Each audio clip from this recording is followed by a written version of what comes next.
안녕하세요. 반갑습니다. 도마TV의 한동훈 대표입니다. 오늘은 주식 파티 시간인데요. 뉴스를 좀 분석해보고, 그리고 이제 이번 주에 이슈될 수 있는 부분들도 좀 같이 알아보도록 하겠습니다. 오늘 가장 이슈가 되는 부분들, 최근에, 테슬라에 관련된 내용들이 많이 보도되고 있는 그런 상황입니다. 그래서 이것들이 진짜 2차전지 관련 종목들의 큰 악재가 되는지 한번 그 자세한 내용들을 한번 분석해 보도록 하겠습니다.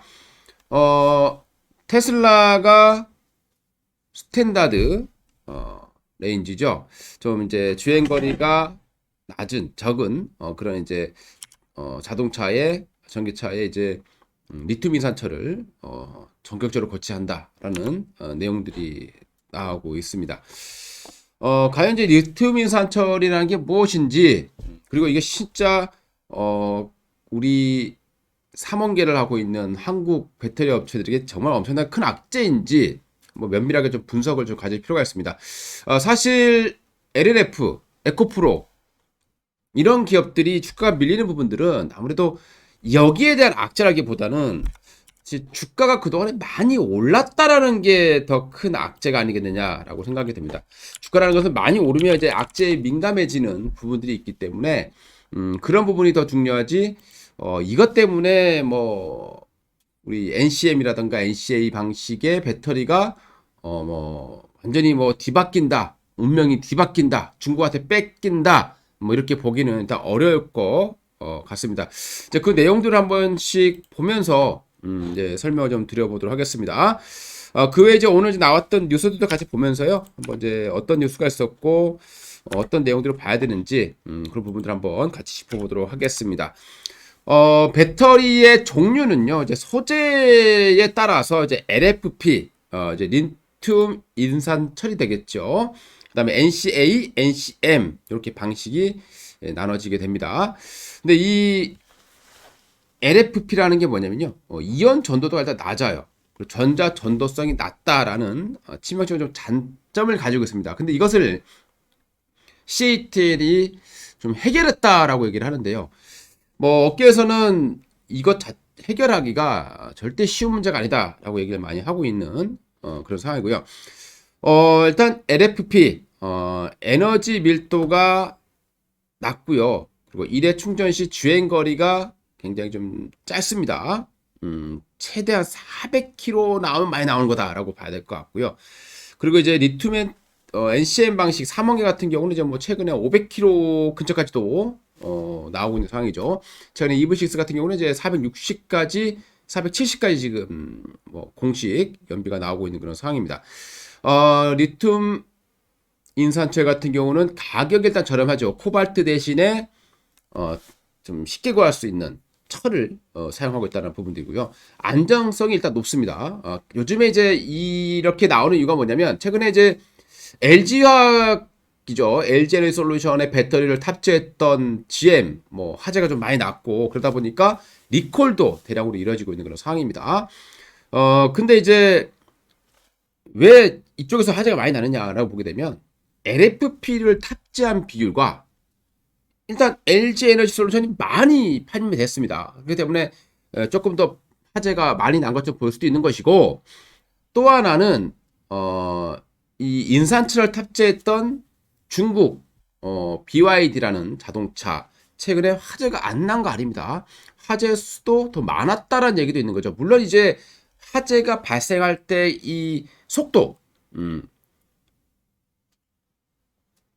우리 3원계 배터리 같은 경우는 한 번 나면 굉장히 빠른 속도로 번지게 되고요.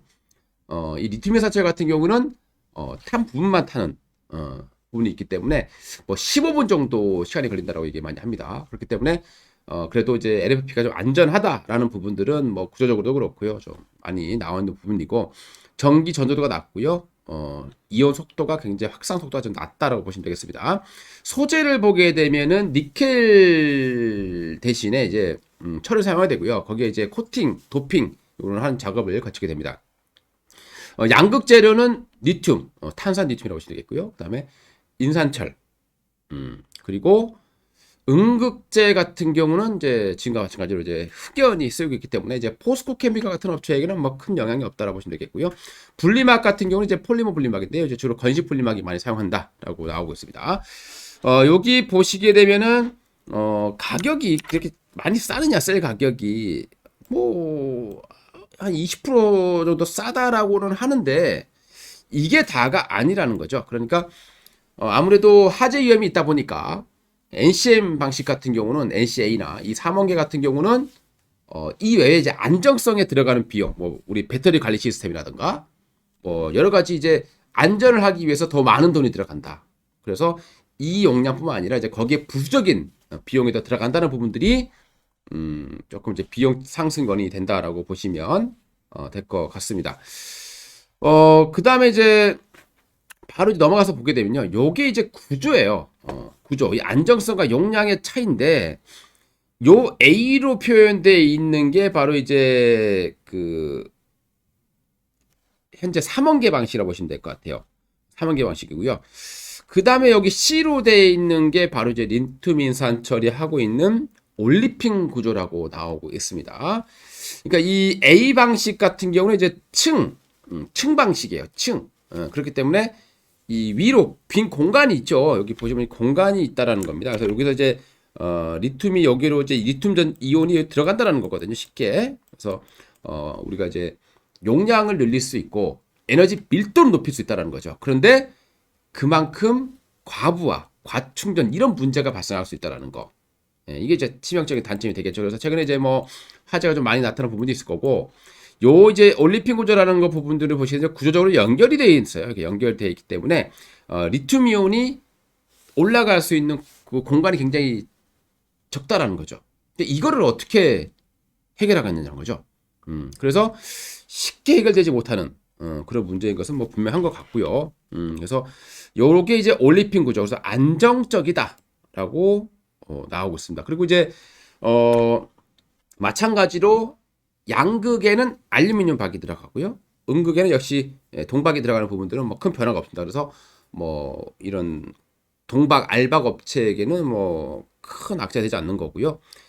그 다음에 이제 분리막 같은 경우는 이제 이온은 통과를 하게 돼 있고, 그 다음에 이제 전자는 통과하지 못하게 되는 부분이고요. 그래서 여기 왔다 갔다 하면서 리튬 인산 처리 됐다가 또 인산 처리 리튬 인산이 되면서 이렇게 충방전을 한다라고 시대 같고요.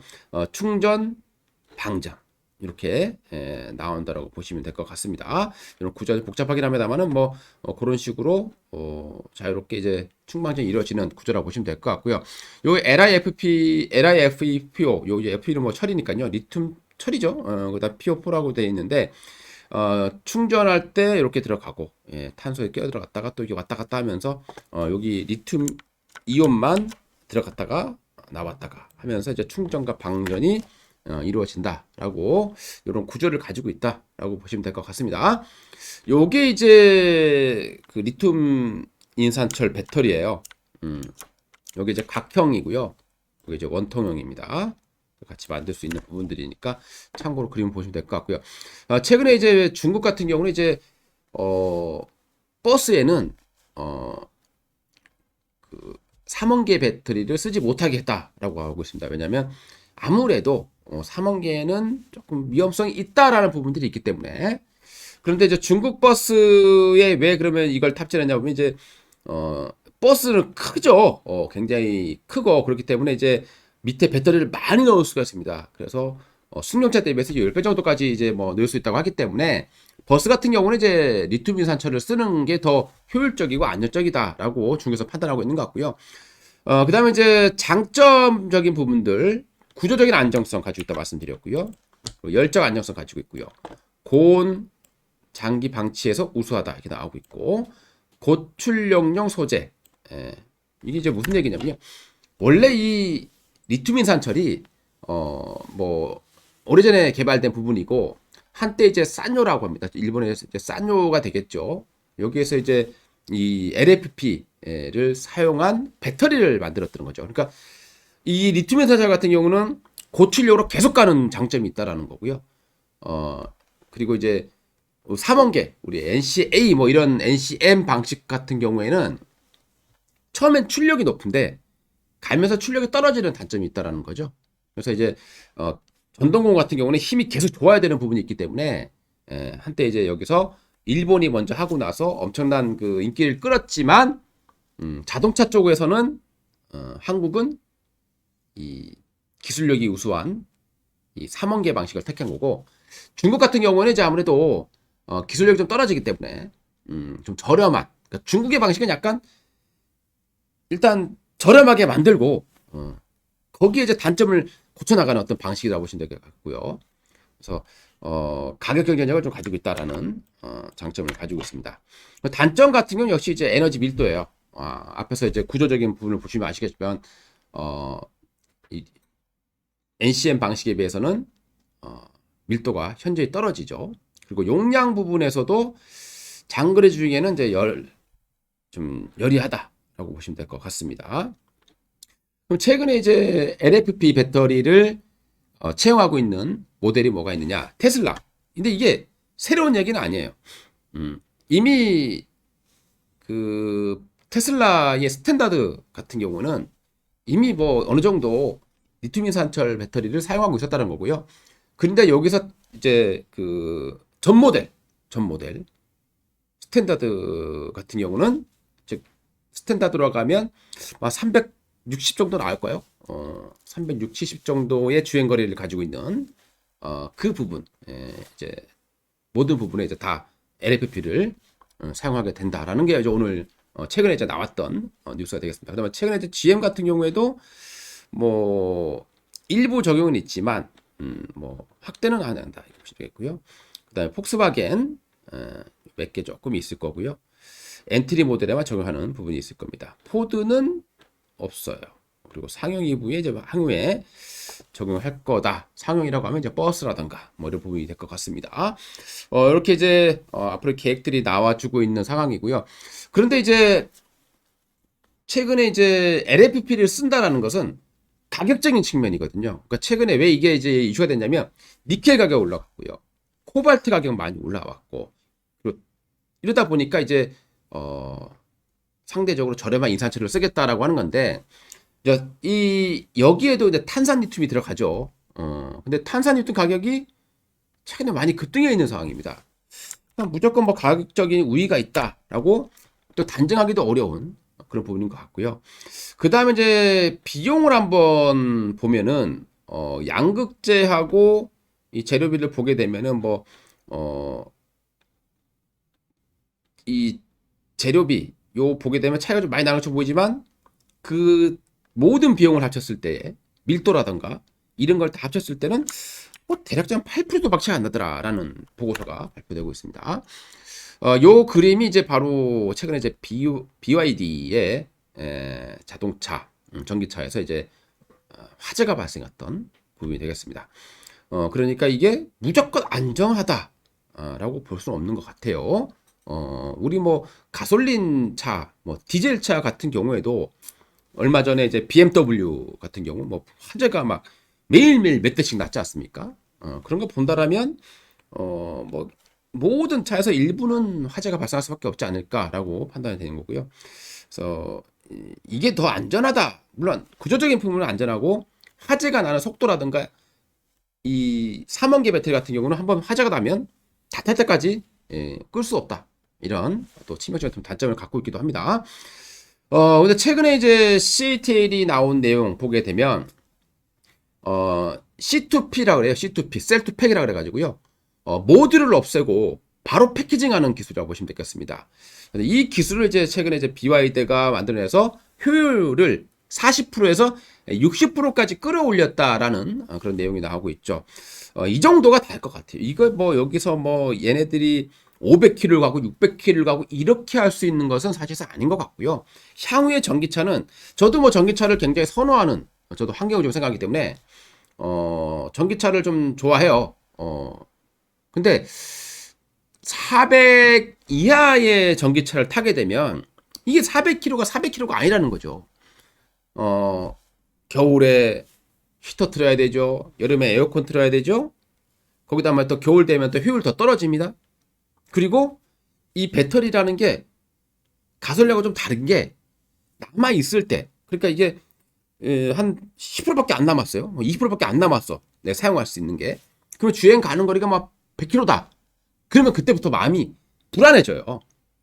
그러니까 결국에는 100을 빼놓고 생각을 해야 되는 거죠. 그럼 결국에는 400km 하면 300km밖에 못하는 걸 보시면 될 것 같고요. 그래서 실질적으로 우리가 이제 정말 전기차를 맘 놓고 타기 위해서는 500이 넘어야 돼요. 근데 리튬 인산철로는 500은 절대 넘을 수 없다라고 판단이 되고 있습니다. 최근에 이제 애플카 같은 경우에도 중국의 CATL하고 BYD하고 이 LFP 배터리를 탑재할 거다라는 내용이 좀 있었어요. 근데 외신의 보도에 따르면 이 CATL하고 BYD가 애플이 요구하는 걸 따라갈 수 없었다는 거죠. 그러니까 뭐 미국에다가 공장을 증설한다거나 신규로 이제 한다거나 뭐 이런 부분들인데요.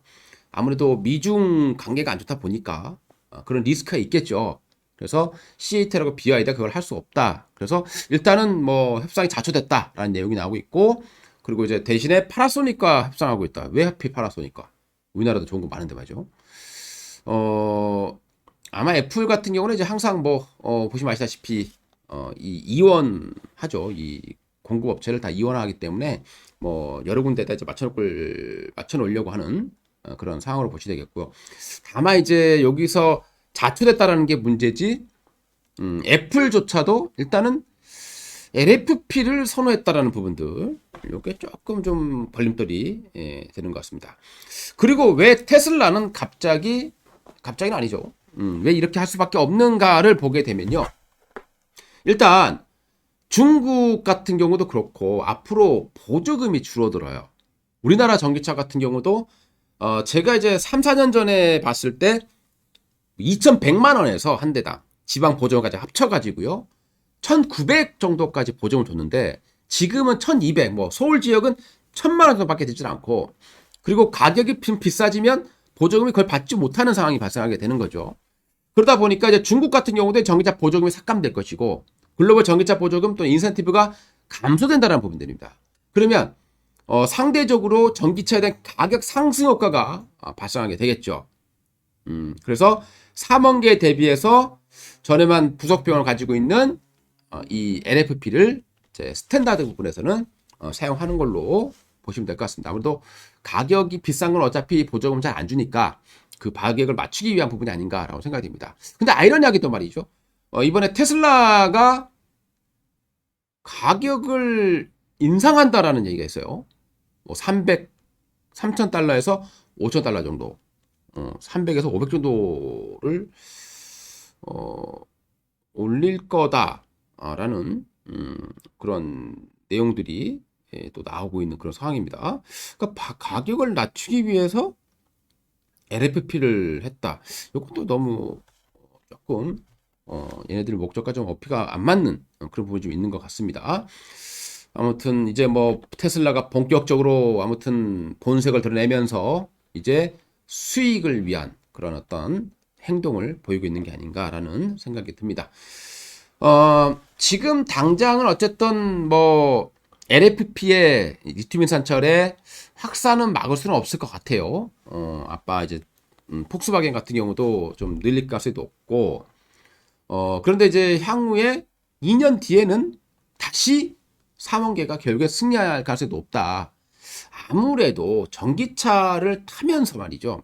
주행거리를 생각하지 않을 수 없습니다.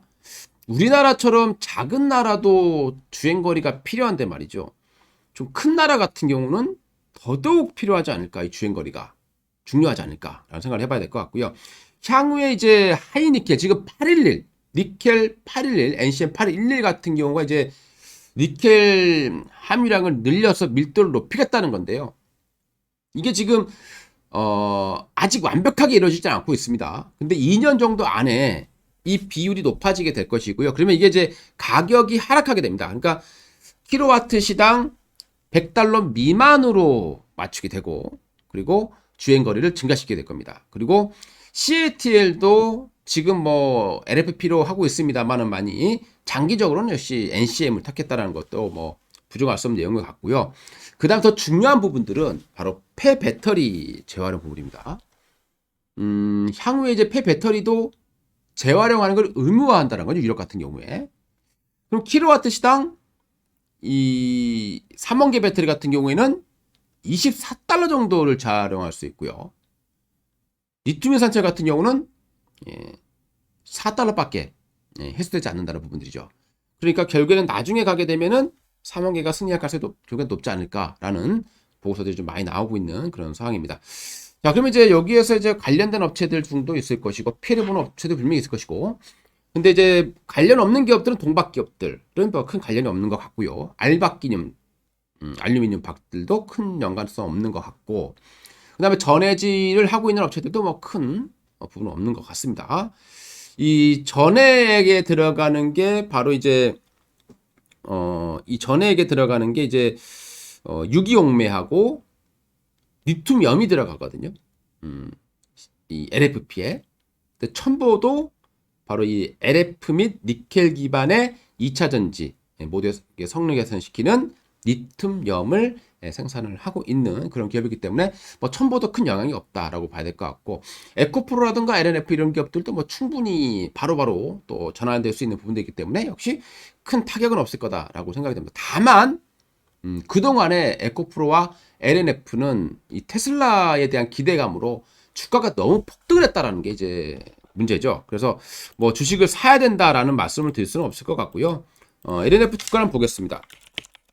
엄청나게 올라와 있죠. 엄청 올라와 있고 10배씩 올라와 있기 때문에 저는 이제 어떤 업종에서 10배, 단계는 10배가 올라갔다라면 그 기업은 거의 고점 찍는 이유가 많았어요.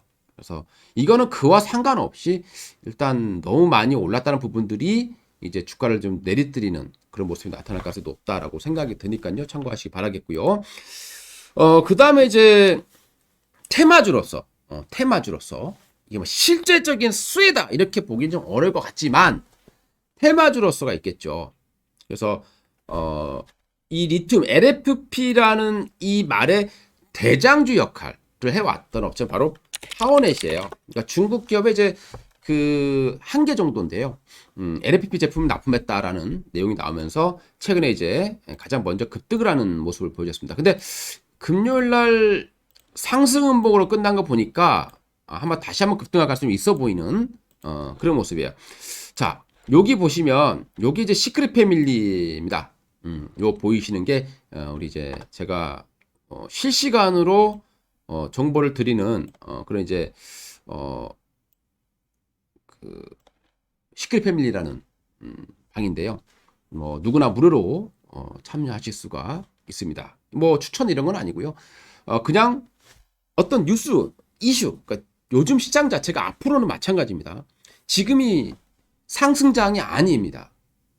그러다 보니까 돈도 굉장히 좀 줄어들어 있고 종목은 엄청나게 많아져 있는 상태이기 때문에 어떤 이슈가 발생하지 않으면 지금은 절대 주가가 가지 못하는 아주 한심한 그런 시장이 되었습니다. 그래서 이런 부분들께 좀 도움을 조금이라도 드리기 위해서 제가 이렇게 실시간으로 정보, 뉴스하고 관련 종목을 올려드리는 것만 있습니다. 판단이 이제 내가 이 종목이 갈 것 같다라는 것은 판단은 이제 본인이 하셔야 되는 거고요. 다만 빠르게 올릴 수 있다는 겁니다.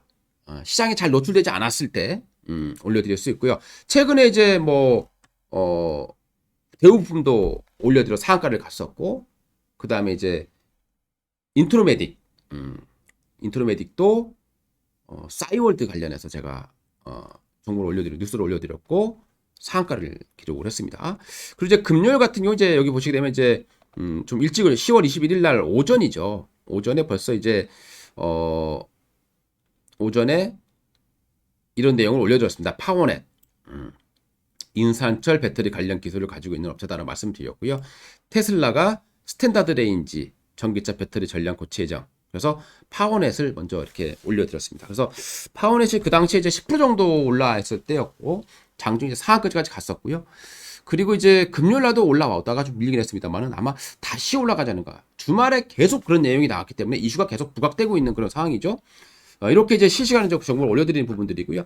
그 다음에 요 부분 코인테크도 이제 계열사 중에 탑머티리얼이라는 이 업체가 LFP 배터리를 개발하고 있다는 부분들 유일한 거죠. 국내에서는 상장된 아니, 관련돼 있는 기업에서는 거의 몇 개 없는 기업 중에 하나입니다. 그래서 우리가 이제 LFP 배터리 하면요, 우리 많이 쓰시는 부분들이 어디냐면 그 캠핑 다니시는 분들 보면 이제 파워뱅크라는 게 있어요. 거기에 이제 많이 쓰는 부분들이기도 합니다. 그러니까 만드는 업체들이 있는데 그 회사와 관련돼 있는 회사는 코인테크 정도. 코인테크가 이 LFP를 개발하고 있는 그리고 생산하고 있는 업체에 지분을 인수했다라는 부분들이죠. 코인테크는 또 2차 전지 전공정과 후공정 스마트 팩토리 이 라인을 다 할 수 있는 유일한 업체로 또 보시면 될 것 같아요. 그래서 이런 부분들도 그날 같이 올려드렸고 뭐 급등하지는 않았지만 그래도 일부 주가 상승하는 모습들이 발생을 하고 있고요. 그러니까 이런 것들이 이제 남들이 잘 모르실 수 있는 부분들입니다. 이런 것들이 이제 실시간으로 남들보다 빠르게 올려드리는 내용이고요. 그 외에 뭐 뉴스도 몇 개씩 이렇게 올려드리고 있습니다. 코인테크도 뭐 한 번 더 올려드렸고요. 그리고 이제 뭐 요것도 요런 내용들도 올려드렸습니다. 최근에 이제 엔캠이라는 업체가 급등하고 엔캠 전해액 1위 기업이죠. 최근에 이제 상장을 추진하고 있는데 여기 내용 보시게 되면 이제 이런 내용들이죠. 이 엔캠의 최대 주주가 브라만 PS 창인 신기술 사업 투자 조합이에요. 그러니까 이 브라만 투자 조합이 바로 이 엔캠의 최대 주주고요. 그리고 이 브라만 투자 조합, 브라만 인베스트의 최대 주주, 최주주가 아니라 거의 100% 지분을 갖고 있기 때문에 그 회사가 바로 이연제약이라는 거죠. 이런 것들도 이제 실시간으로 정보를 올려드리는 부분들이니까요. 여러분들 이 시클 패밀리 꼭 멤버가 돼 보시기 바랍니다. 무료입니다. 무료고요. 당분간은 무료로 지낼 거고 방법은 일단 텔레그램을 설치를 하시고요. 핸드폰에 텔레그램을 어플을 설치를 하시고 그리고 이 방송 지금 방송에 제목이 있을 거예요. 그 제목 밑에 보면 설명란이 있습니다. 거기에 이제 제가 링크를 걸어놨으니까요. 그 링크만 클릭하시면 바로 이 시크릿 패밀리가 되실 수가 있습니다. 많이들 도움 받으시기 바라겠습니다. 이상 돈마루TV의 한동훈 대표였고요. 좋아요, 구독 부탁드리겠습니다. 감사합니다.